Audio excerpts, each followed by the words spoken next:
Hello bachcho, let's read the question first. The fact that a purine always base paired through hydrogen bonds with a pyrimidine base leads to dash in the DNA double helix. The antiparallel nature, the semi-conservative nature, uniform width throughout DNA और uniform length in all DNA.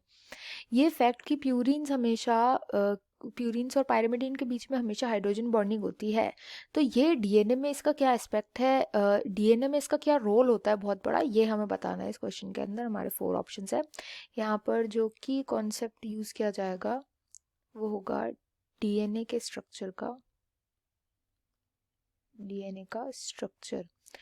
अब DNA जो होता है double helix होता है, तो हमें पता है डबल हीलिक्स। डबल हीलिक्स का मतलब क्या है कि यहाँ पर 2 स्ट्रैंड्स होती है, ऐसे 2 स्ट्रैंड्स होती है एंड ये एंटी पैरेलल रन करती हैं।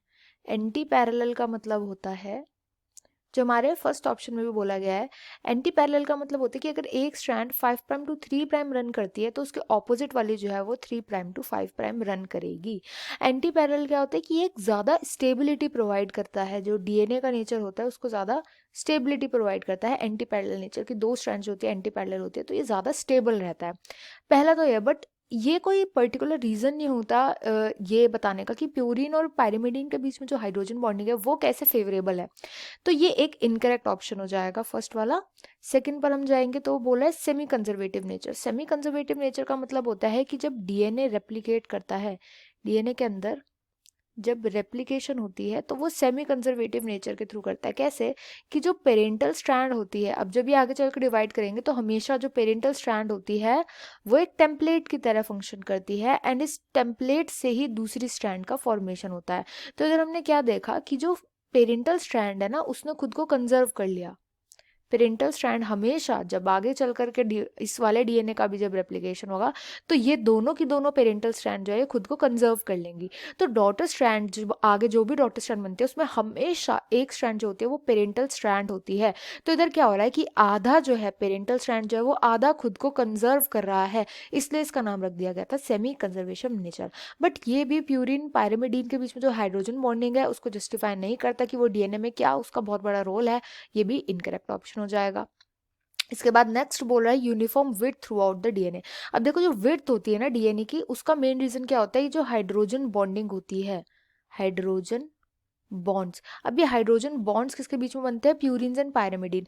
तो पहले हमें पता होना चाहिए प्यूरिन्स क्या होते हैं, पायरिमिडीन क्या होते हैं। तो आप एक चीज याद रखो, पायरिमिडीन का याद रखो ऐसे प्याज का टो, तो आप इससे याद रख सकते हो पायरिमिडीन होते हैं CNT, बचा ANG, तो वो हो जाएंगे प्यूरिन्स। ऐसे आपको याद रखना है।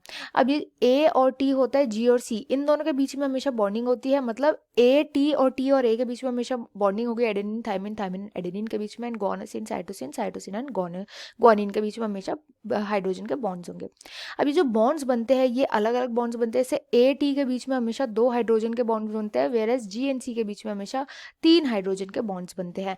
GC में 3 हाइड्रोजन बॉन्ड्स होते हैं, वेयरएज ANT में 2 हाइड्रोजन के बॉन्ड्स होते हैं। अब यही जो हाइड्रोजन के बॉन्ड है, देखो कोई भी टाइप का डीएनए हो, क्योंकि ये जो हाइड्रोजन बॉन्ड होती है इनकी स्ट्रेंथ तो सब में सेम होगी ना। हाइड्रोजन बॉन्ड की स्ट्रेंथ कभी भी स्पीशीज के बेसिस पे चेंज नहीं होती, हमेशा कोई भी टाइप का डीएनए हो, कोई भी डीएनए हो जिसके अंदर ATGC की बॉन्डिंग हो रही है, तो उसमें हमेशा सेम स्ट्रेंथ से जो हाइड्रोजन बॉन्ड्स है वो बनेंगे। तो इसलिए जो यूनिफॉर्म विड्थ होती है ना वो देखने को मिलती है डीएनए के अंदर because of these hydrogen bonds, और ये जस्टिफाई कर देता है हमारे इसको क्वेश्चन को। तो ये थर्ड जो है ऑप्शन वो राइट आंसर हो जाएगा इस क्वेश्चन का। नेक्स्ट फोर्थ ऑप्शन बोलता है uniform length in the DNA. तो देखो प्यूरिन एंड पायरिमिडीन प्रेजेंट होते हैं, उनकी बॉन्डिंग भी होती है, बट इनकी लेंथ हमेशा हर डीएनए में यूनिफॉर्म नहीं होती। स्पीशीज टू स्पीशीज अगर हम बात करें तो जो लेंथ होती है डीएनए की वो हमेशा वेरी करती है, लेंथ हमेशा चेंज होती रहती है। जैसे अगर हम ह्यूमंस ले ले, ह्यूमंस का डीएनए अलग होता है, उसमें जो लेंथ होती है डीएनए की अलग होती है। बर्ड्स के डीएनए में अलग लेंथ होती है, अमीबा के डीएनए में अलग लेंथ होती है। तो हर स्पीशीज की जो लेंथ होती है डीएनए की वो अलग अलग होती है, इसलिए ये भी इनकरेक्ट ऑप्शन हो जाएगा। तो यहाँ पर जो राइट आंसर है वो ऑप्शन 3 हो जाएगा। I hope you understood well. Best of luck and thank you.